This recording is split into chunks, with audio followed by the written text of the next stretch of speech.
Eyes on the board. So, the first topic of factoring is what we call the common monomial factoring. Okay, to factor common monomial factoring, so we need to complete the given table. Okay, we need to apply the steps. We have 3 steps. So, first is find the GCMF, or what we call the greatest common monomial factor. After getting the greatest common monomial factor, step 2 is what? Find the remaining factor by dividing the given to the GCMF.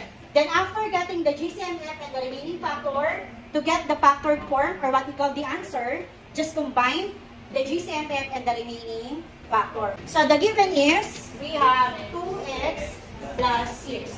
Okay, step 1, we need to get the GCMF. O, paano daw natin kinukuha si GCMF? First, let us analyze the given. So how many terms do we have? 2 terms. So what is a polynomial with 2 terms? Binomial. Okay, step 1, get the GCF of the constant. Ano ba yung constant? Yung number lang. Ano yung number dito? 2. Ito ay 6. O, kunin natin yung GCF ni 2 at ni 6. Ano ang factor ni 2? 2 times 1. Meron pa ba? O, sulat na natin. 1 and 2. Si 6, ano factors? 3 times 2. Ano pa po? 6 times. Meron pa ba?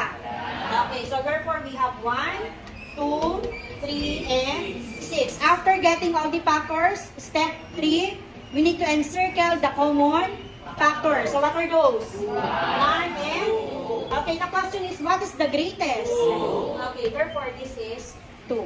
Step 2, after natin kay constant, tingnan natin yung variable, yung letter. May letter ba dito? Yes. Anong letter? Yes. Dito, meron ba? Yeah. So therefore, wala tayong common. Wala tayong ilalagay dito. Kasi sabi nga natin, di ba, common. Kailangan parehas meron sa kanila. So since walang letter X dito, meaning ang ating GCMF ay ito lang. May tanong po. Next, proceed to remaining factor. Now, how to get the remaining factor? Divide the given by the GCMF. So this will become 2x plus 6. Divide both sides by 2. 2 divided by 2. Okay, cancel or simply 1. Sino natira? X plus 6 divided by 2? 3. Okay. Meron na tayong GCMF, meron na tayong remaining factor. How to get the factored form? Yes, combine what? Combine the GCMF and the remaining. Sino ang nasa loob ng parenthesis? Si remaining factor. So this will become 2. Again, basa. 2 multiplied by x plus 3. Question. Another example. So the given for number 3 is 3x cubed minus 12x squared plus 9x. How many terms do we have? How many terms? 3. And what is the polynomial with 3 terms? Binomial. Okay, first step, let us find the GCF of 3, 12, and 9. Oh, list all the factors tayo, ha? Oh, what is the factor of 3? 3 times 1. May iba pa ba? Okay, therefore we have 1 and 3. Factors of 12. 4 times 3. Another factors. If you want to answer, just raise your hand. Yes, Iho. 6 times 2. And the last one is? 12 times 1. 12 times 1. Meron pa ba? After that, write all the factors. We have 1, 2, 3. 3, 4, 6, and 12. And then kay 9 tayo. Yes, Iha. 3 times 3. And the last one is? 9 times 1. The factors are 1, 3, and 9. Then after that, encircle the common factors. We have 1. Ano pa? 3. We have 3. What is the greatest? 3. Okay, 3. Then after that, let's proceed by the variable. What variable is this? X. This is? And this is? Lahat ba ng term ay may variable na X?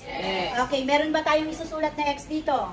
Yes, kasi lahat to ay may common variable which is letter X. Okay, then after that, identify the smallest exponent. We have 3, 2, 1. What is the smallest? Do we need to write 1? Okay, therefore, the GCF is 3x. 1 point. Okay, after getting the GCF, what's next? Get the remaining factor. How to get the remaining factor? Just divide the GCF or the given by the GCMF. So this will become 3x cubed minus 12x squared plus 9x divided by 3x. Okay, 3 divided by 3. 3 divided by 3, 1, or just simply cancel. X cubed divided by x. X squared. Minus 12 divided by 3, 4. X squared divided by x. X. Plus 9 divided by 3. X divided by x. Cancel. Do we need to write 1? No, kasi may natirang 3. Okay, another 1 point for the remaining factor. And the last one, factored form, what we're going to do. Pagsamahin si GCMF at si remaining factor, this will become 3x multiplied by x squared minus 4x plus 3. Another 1 point.